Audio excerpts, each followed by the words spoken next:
What the fuck's going on this team, Jerry? Bury him! Bury him! Jerry, TJ Watt. He is the best defensive player on the planet. Go! Yes! Yes! We're going to fire on Steelers fans! Bang! Run it down their throat! No! That's not a penalty! Game over! Game over! Don't ask me to do nothing! This is nothing! He's aggressive. Hello. Welcome back to another episode of the Steel Here podcast, where I'm your host, Kevin Adams, alongside my partner from Jersey, Jerry Don. Boys are 1-0. It was ugly. It was not pretty for most of the game, but if there's one thing that we know for certain, Chris Boswell has a golden right leg, and Aaron Rodgers can still sling that fucking ball, baby. It did feel good to see that, Jerry. It felt great, honestly. 1-0. Can't complain. You could complain, but you can't complain much. We're definitely going to complain this episode a little bit. Oh, yeah. But, man, feels good to be 1-0. Did not expect that game to turn out like that. Chris Boswell, give him a blank check. Deserves every single penny. Mm-hmm. He's the best kicker in football. It's not debatable. Aubrey's not been doing it long enough. I'm not going to give it to him. He probably got the leg on Boswell, but clutch moments like that, give me Boz every day of the week, man. Every day of the week, give it to me. Jerry, 60 yards and it hits the fucking net. I mean, yeah. Ice in his veins. Tomlin calls him a serial killer after the game. The guy just shows never any emotion, but do you know who went fucking nuts when that kick goes through, Jerry? Rodgers. Oh my God, he fucking ran out on the field. He's fist pumping like a madman. I don't know how you could watch him be as excited as he was, and it doesn't make you excited as a Steelers fan. Jerry, 4 touchdowns. 4 fucking touchdowns out of Aaron Rodgers. Are you shitting me? We never would have dreamt that. No, we haven't seen that. That hasn't happened in years. Them scoring like that, that many points. They scored on their opening possession. First time since 2008, Jerry. First time since 2008 in a season opener, the Pittsburgh Steelers score a touchdown on the opening drive. But they had to. They had to. Rodgers did not let it get too out of hand when the defense was just completely dog shit all day. And that's going to be, if we do bitch this episode, which we will bitch about it, that is going to be where the majority of it goes, because that is unacceptable for the defense to make as much money as they do. And they're peacocking all summer, talking at training camp in Latrobe. This defense could be one of the best defenses ever. And then you come out and shit your pants for 32 points to start the season. I don't know how many weapons they have to have on the defensive side of the ball to actually play good fucking defense. Yeah, I don't know either, Kev. On paper, you look at this and you're like, holy shit, they're fucking loaded. Even if you're not a Steelers fan, these names, they're big names. They're not like small names that nobody's ever heard of. Like, they're big names. And it's like, man, they just can't stop that run. The secondary looks lost. The D-line just got blown off the ball all game long. Abused. Oh my God, it was really disgusting to watch. I couldn't believe. That's why, like, if you told me the Steelers gave up 30 something points, 32 points, I'd say they got crushed. I know. Isn't it great, though? Doesn't it make you feel so fucking good? The defense shits and the offense drags them out there. That's what I'm saying, Rodgers. Jerry, normally in years past, I would say, and you had mentioned it, think of all the quarterbacks we've had over the last 5 seasons going back to Big Ben. If any of them start that game on Sunday, I don't think that the Steelers win the game. I really don't. I think they put up 13 points. Right. Rodgers, the Jets would punch us in the mouth. Rodgers just marches us down the field, either gets us a touchdown or gets us a field goal. And we did just enough to get to the end of the finish line. Shout out Kenneth Gainwell, Jerry. That's honestly probably the play of the game besides Boz's big leg. But without that and the 2 touchdowns in a minute out of Rodgers, and you see PFF comes out and ranks him as like the 26th quarterback this week. Aaron Rodgers had the 26th ranking, which is, I don't know what more you want. But Jerry, I don't, as a Steelers fan, if you would have told me you're going to get 4 touchdowns week 1 out of Aaron Rodgers, no interceptions, Jesus Christ, man. Sign me up in blood. Like, sign me up in blood. That's what I'm looking for. Listen, I try not to pay attention too much to the PFF stuff because I don't even know if is that a real company? They're a real company? Oh yeah, and it's Chris Collinsworth is who founded it. Like, he's one of those co-founders. So makes sense. Talking about a guy. Yeah. Yeah, I mean, I don't pay much attention. Like, I see it on my Twitter timeline here and there and stuff like that. I mean, what's a better test than the eye test? You know what I mean? Right. There's not much better test than the eye test. These eyes, I mean, listen, these eyes were visually impaired from the crack cocaine for many years, but I've been off that for 10 years, and these eyes, this is a true story. I went to the doctor probably about 5-6 years ago, and we had to do the vision test, right? Right. I don't have 20/20 vision. I got 20/10 vision. No, Jerry, you can basically see the future with eyes like that. Pretty much. And what these eyes showed me is that Aaron Rodgers still got it. He still got it. Maybe he can't move like he used to. And listen, most of those sacks were not on him at all, and we'll get to that. These eyes, when I see Rodgers, he still got it, bro. It's the zip on the ball, Jerry, and dissecting them pre-snap. They said that he was moving things around at the line of scrimmage, making checks, switching things around, and you could see it. He's directing traffic out there. He's getting guys where they need to be. But how long has it been? How long have we been begging? I mean, begging the football gods. I would have given up my firstborn to see receivers as wide open as we got them on Sunday. Ben Skoranek, Calvin Austin. We're talking 5-8 yards of separation. And for years, we're like, is there not an offensive coordinator ever that can scheme this for the Steelers? And then you see it in the first game with Rodgers. That is another one of those big reasons I feel like maybe Rodgers and Arthur Smith are a perfect marriage, because if you can get that in week one, no training camp, very little preseason work, just gets here in April or May, whenever he signs with the Steelers, and then he comes out and he looks like that, Jerry, we were both wrong. If anybody needed preseason reps, it was definitely not Aaron Rodgers in that offense, because that's as good as it's been in years. Yeah, I thought he should have definitely played at least 2 series maybe in the preseason. But listen, it's not needed for him. No, hand up, we were wrong. We were wrong. Yeah. That's one of those guys does not need any preseason reps. He's got it here, Jerry. He's got it up here. He's just smart. I'll tell you who needed preseason. Who needed every game of preseason and every rep was probably Broderick Jones. What a letdown, Jerry. That was my in my mind. If the Steelers were really going to be incredibly good this season, we're going to need Broderick Jones to play great.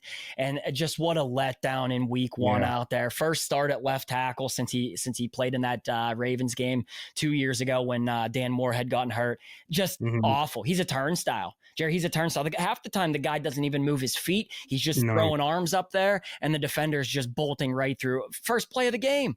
Fucking play of the game. Yeah, it was bad, man. It was a tough watch, and I know you watched it back yesterday. I watched it back yesterday. It was worse. It was worse when you watched it back. It ended up being a lot worse. I don't know. How does a guy go from being pretty goddamn good in college to now it's like he forgot how to play the position? And it's, for me, man, if the coaching staff really cannot figure out how to develop a guy that you traded up to get, then Pat Meyer has no business being the Steelers offensive line coach if this is the case, because we knew Aaron Rodgers, Jerry, cannot take that many beatings, because he did take some hits. I mean, he took some beatings. He popped back up, but a man that's 41 years old, I don't care how in great of shape he is, the ayahuasca, whatever it is that keeps him going. He can't be getting beat up like that, or he's going to leave the game on a gurney and the season's cooked. And so Broderick Jones, he has to get it. He has got to get it figured out, because without him getting it going, we put up 34 points, so it can't be all that bad. The run game, though, it was not good, Jerry. The run game was not non-existent. Terrible. And Kenneth Gainwell getting the majority of the running touches. There were some things I was very confused about as far as that side of the ball went. Yeah, same here. Definitely. I thought you were going to see one. I thought you'll see Kenneth Gainwell third down. Agreed. I definitely thought you'd see that. Yep. He outsnapped Jalen Warren, man. I did not see that. I also didn't see Roman Wilson. Would he play 6-8 plays, maybe? I mean, maybe was 9. I don't know. Irrelevant. Caleb Johnson, didn't see much of him, which I think we knew they might ease into Caleb Johnson, but Roman, I was a little bit surprised by. I thought he'd be on the field a bit more than that, especially how much they talked about him in camp. Yeah, but then I got to thinking about it. Do you really need him out there whenever you were clicking with Calvin Austin, Jerry, DK Metcalf? DK showed us, that you get him the ball in some space, and he is so fast. It is incredible to watch after you watch the Cowboys and George Pickens on Thursday night, and he's having looks like that guy's going to have 50 meltdowns this season. And so DK goes out. He doesn't score. He has 77 receiving yards. He does have a couple of drops. He makes some great timely catches, though, extends the chains. And Jonnu Smith gets in the end zone, Jalen Warren, Ben Skoranek, Calvin Austin. We worried, do we have enough weapons? It looks like they're plenty fine on the weapon side of the ball, especially, Jerry, if you heard the rumors, if the Steelers are very genuinely interested in Tyreek Hill out of Miami. Seen that today. I mean, you wanted that last 2% for all in. If they bring Tyreek Hill here, holy shit, it will be nearly impossible for me to contain my excitement. Yeah, I mean, it seems like things are going south in Miami, and they're going to go south pretty fast. Listen, I would love Tyreek Hill. At least let me see it for, you know what I mean? Right. But is he a problem? Like, is he a problem when he's not getting the ball? Absolutely. I think most guys are. And he's been frustrated in Miami for 2 years now? At the end of last season, he's basically saying, peace out, I'm done. And now it looks like it's going to be a dumpster fire in Miami yet again this season. Does the guy just want out? And if he wants out for a fourth, maybe a fifth, Jerry, if they can get him for a fifth, we have all those picks next year. If they're really all in, I'll say this. Calvin Austin honestly surprised me. He played so much better than I honestly maybe had thought that he could do. High pointing up over the defender, Jerry, combat catch, doing shit we thought Chase Claypool could do all those years ago and could never pull off. If you can add Tyreek Hill to that room, do I think he's a problem? People thought Jalen Ramsey was a problem. And look at Jalen Ramsey on Sunday. Maybe it's just, I don't love saying this because, I shit on it at the end of the season every year, but maybe the Steelers really do have the type of culture where guys can come in and just be who they are and flourish. Because you got it out of Jalen Ramsey, Jerry. You saw Aaron Rodgers smiling in ways I feel like we haven't seen at all when he played with the Jets. Go back to the Packers for Aaron Rodgers as far as his happiness looked. Maybe the Steelers really are in that type of position of go for it, and you can bring a Tyreek Hill in. Who knows? My career is getting a little bit short here towards the end. He's going to be paired with Aaron Rodgers. There are weapons everywhere. He doesn't have to carry the load, but he could contribute in a big way. And I think Aaron Rodgers with you add Tyreek Hill with the speed we already have, Calvin Austin, DK is a rocket ship. It's scary. Holy shit, man. That's why it comes back to Broderick Jones at that left tackle. That motherfucker needs to figure out how to block. Yeah, listen, I mean, this is probably far-fetched. I feel like every time I've watched Darnell Washington block, nobody's ever beat him once. Right. I really feel like nobody has ever beat Darnell Washington. Is it that hard to just tell Darnell hey, just your job this play is just to make sure this guy doesn't get in the backfield? Right. I think he would excel. Right. And here's the thing. I look at it this way. If you're going to have, you didn't see him much in the passing game. So I am grateful for that, at least through 1 week. I dodge a Jerry touchdown. The over 6.5 touchdowns that Jerry has, I might be okay on that. Yeah, if they're going to feed, Freiermuth had some nice catches. But Darnell himself, I don't know that he'll be as big of a threat. It's not like we were in the red zone to the point where we had to spread it out and throw the ball. So we didn't really get to see him contribute as far as that's concerned. But I do think we heard all summer that TJ couldn't get through him. Highsmith couldn't get through him. Darnell Washington, maybe he is the answer there down helping Broderick. That might just have to be what it is. Because I think at this point, Broderick is just not ready to be out there on an island one-on-one. It's not. I don't think so either. I don't think he's ready for that, one-on-one, especially this division, defenders, D-line, those edge rushers are scary. Right. I don't think he's ready, man. I don't think. And listen, let's hope we're wrong and hope he could turn it around. And it was just a really bad game for him. It just doesn't look like it though. It looks like there's something's off, man. He's just a little too slow to react a little bit. Yeah, he's slow and he looks little. Like he gets bullied. And another guy that got bullied is Keanu Benton.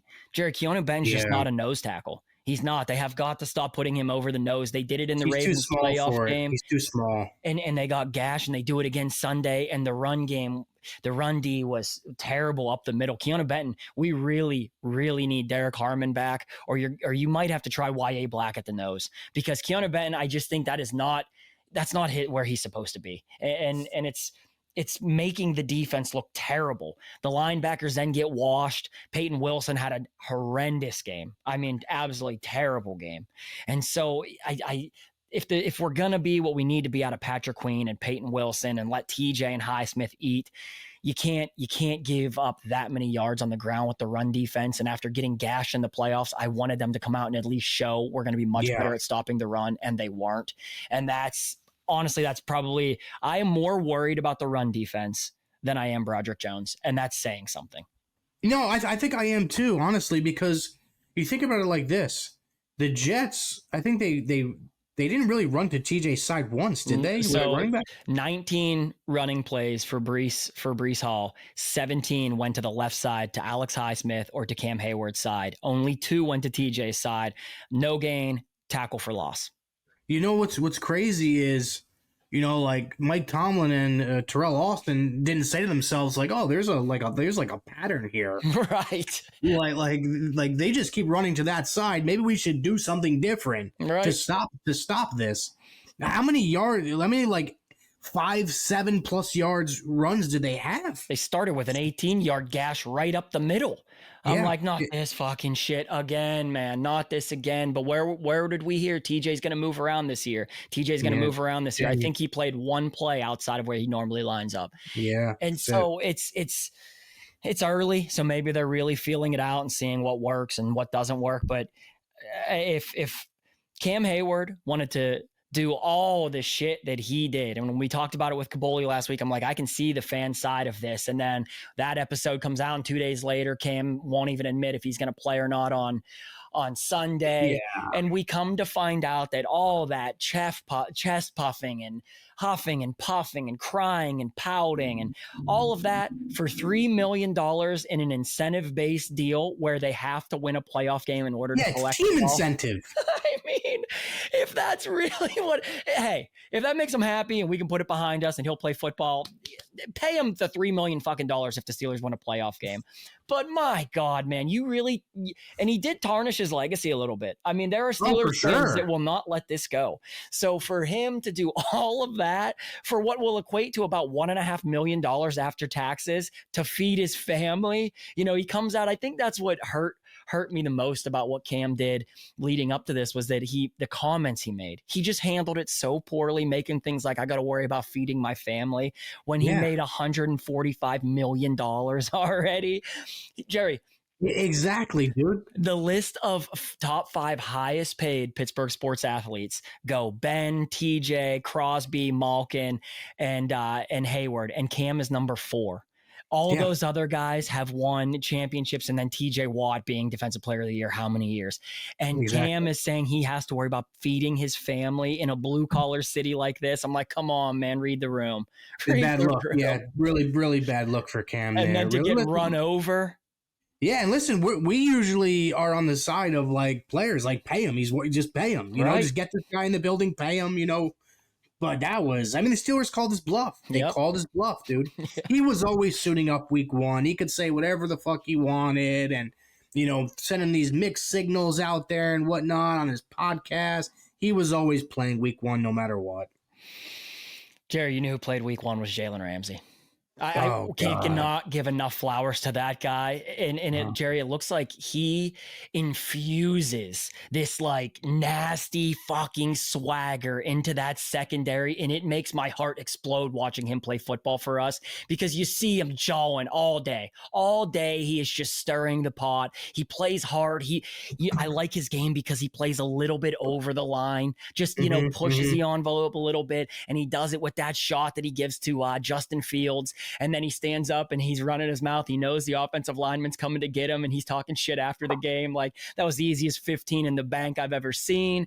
He's smart because he takes that shot, immediately gets up and knows they're throwing the flag. He's doing the McGregors, like that type. And then you see the rest of the defenders. They all rally around that shit, man. They're like, it's hyping them up. And to call game at the end the way he does after going back and forth with Garrett Wilson all day, and he truck sticks the fucking guy, dumps the ball. Jerry, that guy is meant to be a Pittsburgh Steeler. Yeah, I wish we had him sooner, man. I know. I wish we could have had a couple of years with him, 4 or 5 years with him, man. He's unbelievable, dude. He really is. Still, he's getting up there, but he showed us, dude, he could still ball, man. Oh, yeah. He could still ball, dude.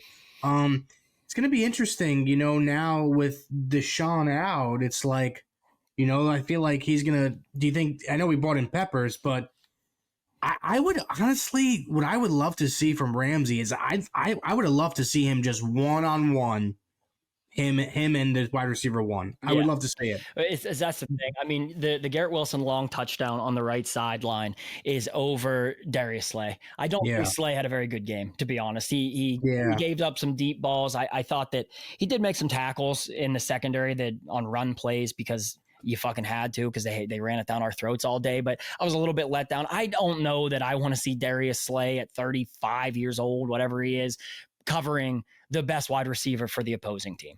Like, I don't think that's his role. You're not setting him up for success if you're doing that. He's lost a little bit of a step. I would rather see Joey Porter Jr. be in that role or Jalen Ramsey. I don't know that that's Slay who should be doing that.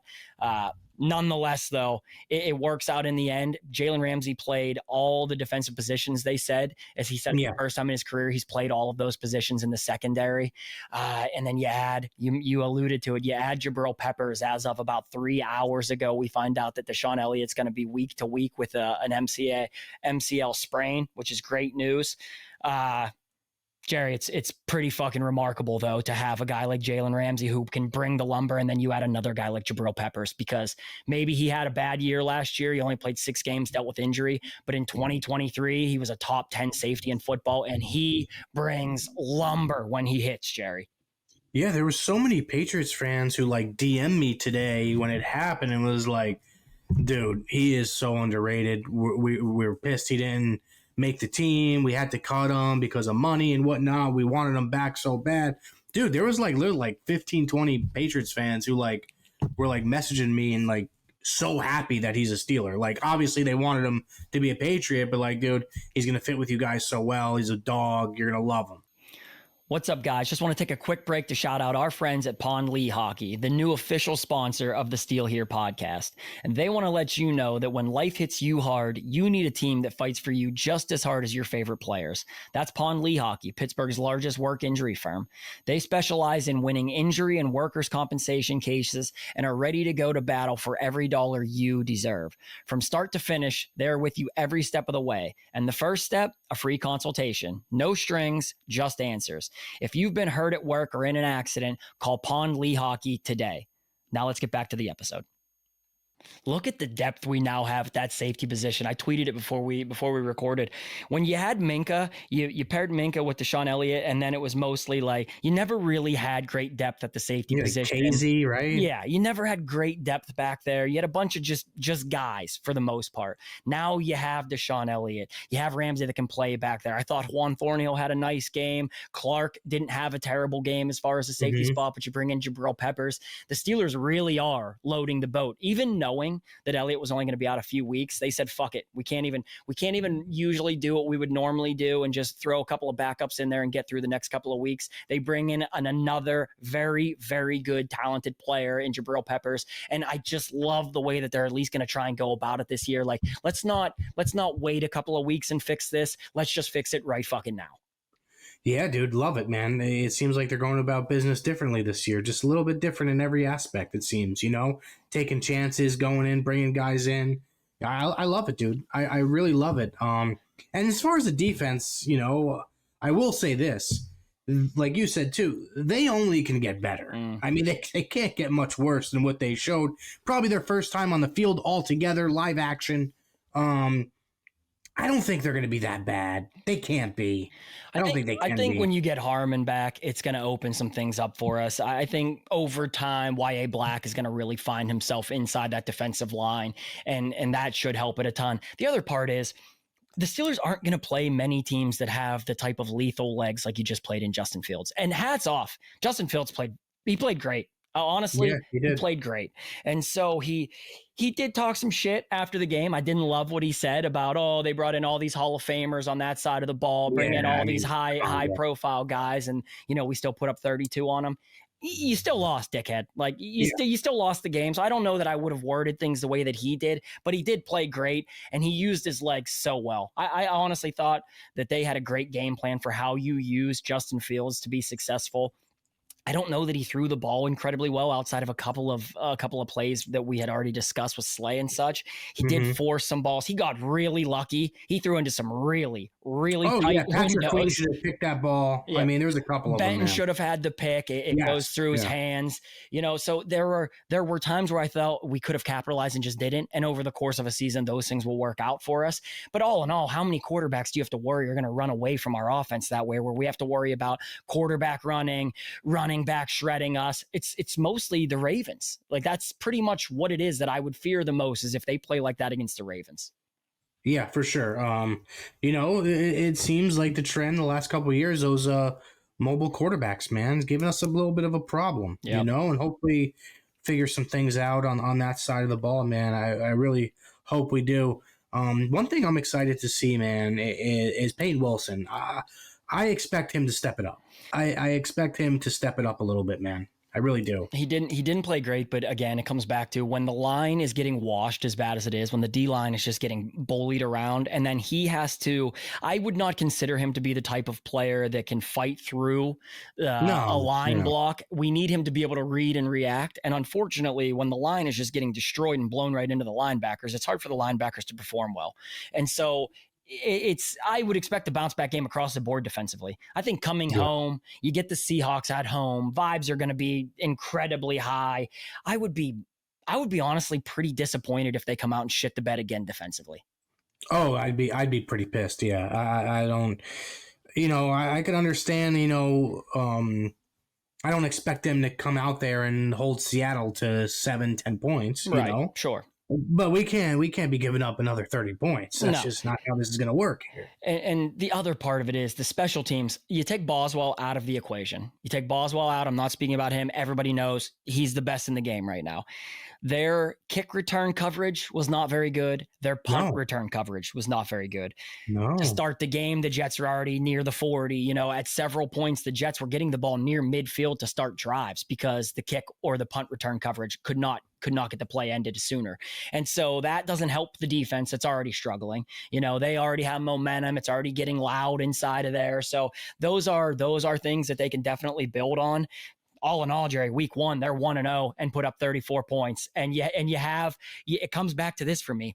You now have a guy at quarterback that if it comes to a shootout, you actually genuinely trust, like it was with Ben in the old days. If it's a 1-score game at the end and we're going to get the ball, I trust that this fucking guy can get us down there and score the touchdown.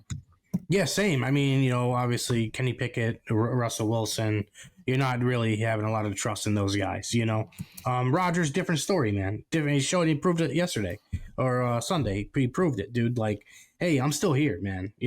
I can't move like I used to, but I could still fucking throw the ball. I could still lead this team down the field and score touchdowns and not settle for fucking field goals, dude. Right. That's the big that's the big thing. Yep. That's the big thing. Yep. Finish in the red zone. Finish in the red zone. That's all that it comes down to. You're going to get your opportunities, finish in the red zone. And you and I had discussed it. They, again, did this year finally. We talk about they threw some crossers. They used the middle of the field in ways that we haven't seen in a while. Guys genuinely running crossers. And they used their speed with Calvin Austin to do it, with Ben Skoranek.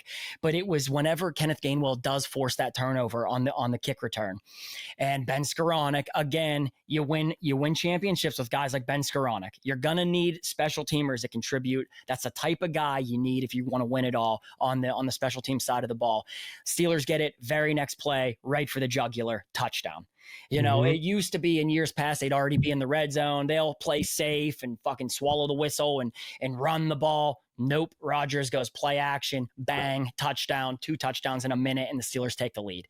And so that to me is where it's like, man, maybe they really are getting comfortable together. Maybe Tomlin is going to start to trust Arthur Smith. Maybe Arthur Smith and Aaron Rodgers have this little bit of a bond that's going to mesh well. And when you can get 2 very bright offensive minds, but especially a guy like Rodgers, who's a multiple-time MVP, Super Bowl winner, you get him feeling comfortable. I don't give a shit if his legs don't work well at all.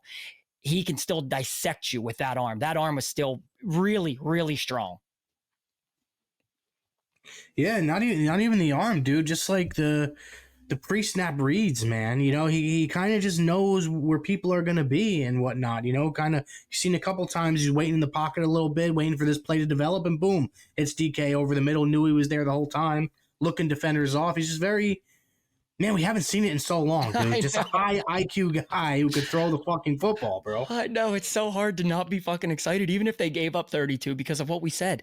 I don't think the defense is going to suck all season. It's just, if it genuinely does suck all season, Mike Tomlin really has to have a look in the mirror. The Steelers have to look at him and be like, I don't know what more we need to give you on the defensive side of the ball for you to be successful, because there's no more money we can put into that end of it. No. Like, there's no more we can give you, and you need to start producing with it now. Now, luckily, we did dodge some bullets. The Elliott injury is not going to be considered terrible. Joey Porter Jr. leaves the game. He should be good to go Sunday. You're going to get Nick Herbig. He'll be able to play Sunday. And so those will be nice shots to the arm. You're going to play a slower quarterback. You are going to play another good running team in the Seahawks with 2 very capable running backs. So it's going to be immediately, you're going to get a chance to see, did they respond, or is this going to be a problem that we battle all season? Yeah, no, Walker and Charbonnet are dogs, bro. They're dogs. They're really good fucking running backs. And it also was surprising. I wonder, how the Steelers are going to game plan this. Charbonnet outsnapped Walker. Right. So it's kind of like similar to our story, with the Jalen Warren getting outsnapped by Kenneth Gainwell. You know what I mean? So we'll see how they game plan for that. But dude, 1-0 feels fucking great. Oh, if we were 0-1, that would be really bad, especially for how bad they played defensively. If they do lose that game, if Rodgers does not pull it out, if Boswell does not make a 60-yarder, if all of those things don't go our way to end that game. Oh God, yeah. Oh my man, Jerry, I took the billboard out last year. I would buy billboards across this. I would make sure I would contact whoever the neighbor is of Mike Tomlin and put a billboard in their fucking yard so he has to look at it every day, because I'm not shitting you. Like, there were times during that game where I'm losing my mind, and we're around like really. So TickPick, TickPick hooks it up. So they are the best. If you're going to buy tickets, look into TickPick, use code SteelerNation20. You'll get $20 off. They take care of me. So they put me in a suite. I end up getting to go down on the field pregame and get to wave the American flag before kickoff. But you're in a very nice area with very like ritzy, wealthy people. And I'm in there cursing, losing my mind, shit like that. And if they would have lost that game, I would have been embarrassed to see the way that I would have reacted around those people, because those are not the type of football fans that you're going to get normally in a blue collar type of stadium. And I'm in there just motherfucking everything the first 3 quarters because the defense was so underwhelming.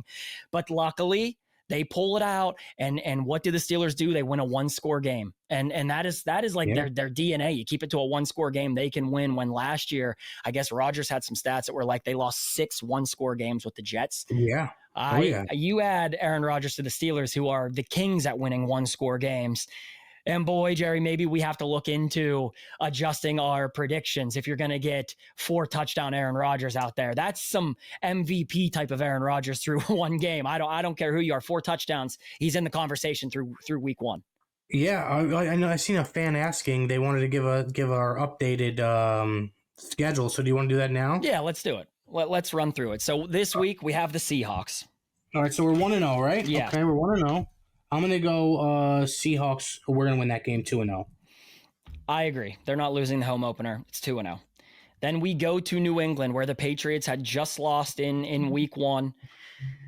We're going to New England week 3. I say 3-0. Yeah, I don't think the Patriots are a very good football team. No. 3-0, I would say. Now they're going to be better coached this year. They'll be a little bit harder. You're gonna go with Vrabel as far as can he beat Tomlin. I'm still saying 3-0. Then we travel to Ireland, and you got the Vikings. I'm gonna say we're 3-1. We lose that game. Oh, Jerry, if I fly the whole way across the pond and the Steelers lose, man. And the unfortunate part is the last time we played overseas in London, it was against the Vikings. We lost that game. I can't do it though. I'm not. That trip cost me way too much money to say that they're going to lose for right now. So I have them 4-0. You have them at 3-1. We come home after the bye week then. So you come home, you have a bye week, then the Browns come to town October 12th. I think we win that game. I have us at 4-1. 5-0 for me. Wow. Okay. The Browns are terrible. They should have beat they did everything they could do to beat the Bengals and still that was crazy. That was nuts. We needed them to win that game too. Like, I'm not afraid of the Bengals, but every loss they can take, every loss the Ravens can take is massive. Also, shout out the Bills, man. Ravens choked one away. It was fucking great to see. All right, then we have 4 days later, we go on the road to Cincy. I think we lose that game. I think we're 4-2, short rest. Yeah, that's a loss. Coming off a hard game against the Browns. Yeah. I am definitely taking that as an L. So I'm at 5-1. 5-1, I'm at 4-2. Come home 10 days later, so you do get a nice little mini bye there. Sunday night football, Packers come to town. Packers are good. They're very good. Listen, they're very good. I'm not saying they're a bad football team. There's going to be some magic with Rodgers that night. I got us at 5-2. Yeah, I would be shocked if Rodgers. You saw the way he just got up for the Jets. Yeah. Yeah, I mean, you think he doesn't want to stick it to Love and everything that they have in Green Bay. And after the game, Rodgers says he's happy that he beat everybody associated with the Jets. That guy's going to have some ball fire. I'm taking them to win that game. So I am at 7-1. 6-1, right? 6-1 at that point, yes. Yep, I'm 5-2. Then you're home to the Colts. I could see that. I could see, especially if the Steelers win that game, I can see a letdown game against the Colts. Coming off a big win against the Packers, I could see a letdown game there. I'm going to have them at 5-3 now. The thing that hurts me about it is that the Colts head coach just destroys Mike Tomlin. We talked about it last year. Yeah. We talked about it the year before when he was with the Eagles, I want to say it was. He just destroys Mike Tomlin. It would be hard for me to say that the Colts, especially with the bum that they have at quarterback and Daniel Jones, it would be very hard for me to say that they beat the Steelers. So I can't do it. I'm not going to say it. I won't say it. You're 7-1. I'm 5-3. 7-1. Then we go on the road to the Chargers. This is Sunday night football again. I think we could win that game. I have us at 6-3. I have a loss there. I think that the Chargers are gonna be nasty this year. They looked really good in that first game. They beat the Chiefs. I thought they played great. Herbert looked really, really nice already. So I'm taking that as an L. 7-2 for you. Coming home game then, 1:00 kickoff, November 16th. The Bengals come to town. I think we beat them. Yeah, we do. They're not sweeping us. No, I think we're 7-3, and you have them at 8-2. Now, this is where, Jerry, the schedule will be determined on how the Steelers play if they're going to win the division. Yep. You're going on the road. After beating the Bengals at home, you go to Chicago, who didn't look good last night. No, I think we're going to win that game. I have us at 8-3. I agree. I think we win that game. We come home. 9-2. We come home November 30th, 4:25 kickoff. Buffalo Bills come to town. This is where the Steelers really get primed to play playoff football 4 of the last 5 weeks. I think we dropped that game. I have us at 8-4. Yeah, it's hard for me to say that we're going to beat the Bills. I mean, it's not. Maybe leading up to that, we'll do another one of these after every couple of games. I'm taking that as an L. I just think the Bills, man, are a wagon. Yeah, they're wagon, dude. And it's a shame that they don't have better receivers because Josh Allen pretty much wills that team to victory. Yeah, it's crazy, dude. Imagine if they had a couple, at least a true one, Right. Then you go on the road. After losing to the Bills, we go on the road to the Ravens. I got us at 8-5. I think that's a loss. That's an L for me too. It's hard to beat the Ravens in Baltimore. That's tough. I think there's a little skid there. Luckily, then we come home Monday Night Football, December 15th. You will be in town. It is Monday Night Football, Dolphins Steelers. Blowout. Monster win. I think they get the train back on the tracks right there. Yep. I think now this is the point of the season. You have them at 10-4. I have them at 9-5. I think they're going to start to roll now a little bit. Now we have on the road 6 days later, 4:25 kickoff, December 21st. We're playing the Lions. I think they win that game. I have them at 10-5. I think this is where they start to get pretty hot. So this is where, Tomlin's teams last year, they collapsed down the stretch, but you lose George Pickens, Russ stuck down the stretch, defense was beat up. If things go our way this year and they're gelling by that point in the season, which Rodgers is usually a strong finisher. And this is what not enough conversation has been around this. Look at Rodgers' seasons where go back to when he's with the Packers, and I want to say they start 0-2 or 0-4, and he says, relax. And then they run off. I think they took the 2 seed or something that season. And last year with the Jets, he starts very slow. He gets it going late in the season. He's elite at the end of the season. I think that's where they get hot. They beat the Lions. Then we go on the road a week later to Cleveland. I have us at 11-5. You're going to have a win there? Yes, sir. All right, so you're 12-4. End of the season, last game of the year. Steelers are at home. To be determined time. I would guess that the Steelers get the primetime game. Maybe that's Saturday night. If not, I don't know. They'll definitely be the primetime game. It's the Ravens. Ravens are coming to town to finish the season, and I think this decides the division. I have us winning that game. I have us finishing 12-5. That's a win for me, Jerry. Are they going 13-4? 13-4 for you. Imagine what one game does to the optimism, Jerry. I mean, it's not like unrealistic. No, it's really not, because it comes down to is the quarterback play going to be what Aaron Rodgers gave us yesterday? And if it's even in the wheelhouse of that, that the defense is going to win a couple of games themselves. They will. Yes, they will. TJ will win us a game at some point. Highsmith and he will win us a game at some point. The secondary, I think, is at this point too talented to not have a pick six at some point. These games are going to be flipped.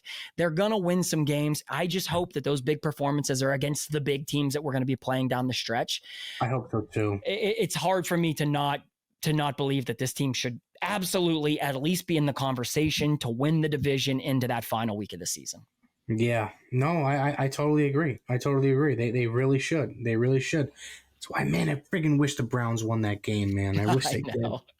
I know. Imagine sitting on top of the throne, the Steelers, and it's the Browns who we know are going to be irrelevant by season's end.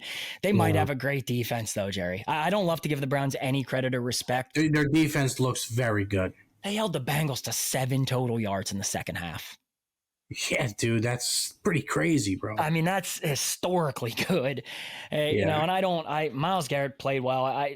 We hate him, but he fucking played great. So no, listen, he's great, man. No, nobody ever said he's fucking bad. I'd rather him not, do good. But listen, I used to be a big time, stats guy, and TJ definitely has better stats up until this point in his career than Myles Garrett. Listen, I'm on to bigger and better things. I'm on to bigger and better things now. Let's just go get a fucking ring. It's time, Jerry. And if they bring in Tyreek Hill and you look at all the additions to the roster. What would you say the percentages they bring him in? What do you really think it's at right maybe now? 35. Wow, you think it's that high? Yeah, because here's the thing. I think they can say that they love Calvin Austin, and I've come around on Calvin Austin. As a wide receiver, too, I think he might be plenty fine enough. I really do. After watching that game again and him high pointing the ball, combat catches, he blocks his little fucking ass off when he's in there. I could live with it. I'm not as hurt about it now, seeing how they did use the weapons that we have on the offensive side of the ball. Mm-hmm. But if they really want to have that type of like juggernaut offensive powerhouse, that you look at the Eagles that they have, you know what I mean? Yeah, they have 2 great receivers, great back, you have good quarterback play. I think if they want to be that, there's just one more type of receiving weapon that you're going to have to use to beat teams a little deeper over the field. You know what I mean? The games you're going to have to win against the Ravens, the Bills, down the stretch. I think they know that, because look at what they did this year that's so much different, Jerry. They brought in so many guys that they normally wouldn't bring in. Your Jonnu Smiths, your Ramseys, your DKs, and all of those guys that they brought in, Kenneth Gainwell, all of these guys that the Steelers brought in contributed to that win. Oh, yeah. Oh, they were big parts of that game, dude. Massive parts of that game. And I think that just shows that the Steelers that will tell them that, like, look, it doesn't have to be all the Steeler way. Our guys, homegrown, drafted, win a championship with those guys. Doesn't have to be. You can win by bringing in talented players from the outside, like we've complained and bitched about that they don't do for so many years. And when you get a little taste of that, I don't know how it can't be tantalizing. You just think about, like, we could get him in here. He wants out. We have 1,000 fucking draft picks next season. You bring him in. Even if he's disgruntled, if you only have to have him for a year, just 1 year, who gives a shit? We don't know if Rodgers is coming back anyway, but Jerry, one game. I don't know if Aaron Rodgers is hanging it up after if he looks like that. Not the only way, but I think if he wins a Super Bowl, he's done. Oh, yeah, absolutely. If he wins a Super Bowl, I don't care. But if they get damn close and he still looks good, my God, man, please. It just feels good to have a real I'd like 2 years of him. Oh, yes. If they get close and don't make it, like if they like lose in the AFC Championship game, I could see him coming back. All the people that doubted him and said that the Steelers are so dumb for bringing him in, and he's washed, and I'm like, man, I don't know if you guys watched the last half of last season, but he was not washed. And I would love if he could somehow, it's what we said, I think that Achilles just fucking set him back the first half of last year, and then he found it and he's resurrected. He feels good in Pittsburgh. I think all that matters. I think all that matters with a guy like Aaron Rodgers. I do too, Kev. I do too. Anything else you want to add, Jerry? I'm happy we get to do this again. Oh, yeah, dude. Pumped, man. Looking forward to it. We're going to be putting a preview out there, right? Yeah, we'll do another episode here Wednesday. So tonight's Tuesday, so we'll record again tomorrow. We're going to try and get a guest for all of those episodes, which I think we have a pretty nice lineup of guests coming this season that we've kind of ironed out. And that'll be our predictions episode, the look ahead to that game. We'll drop that. I want to try and drop those on Friday. So maybe we'll record that on Thursday, drop it Friday morning. Cool. Appreciate the shit out of you guys, though. Continue, like, comment, subscribe. It is absolutely remarkable, Jerry. At the game, I say this every season. It is insane how many more fans we have that we get to meet that are out there that watch the show. So I love you guys for doing it. It is nothing but a blast recording this fucking show. Wish we got it out sooner. We were going to record Sunday night. I didn't get home till almost midnight. That game went late. I passed out before we could even record. So moving forward, when it's a home game, Jerry and I will record Sunday night. It will be out Monday. Like if they play Sunday night, or if it's somewhere where I'm at a hotel and I'm not driving home, we will record Sundays. We'll get those episodes out Monday. Other than that, appreciate the shit out of you guys. Like, comment, subscribe, and we'll see you here in a couple days. Cool. See you in a couple days. Later, Jer. We're here. We're still here. We are still here.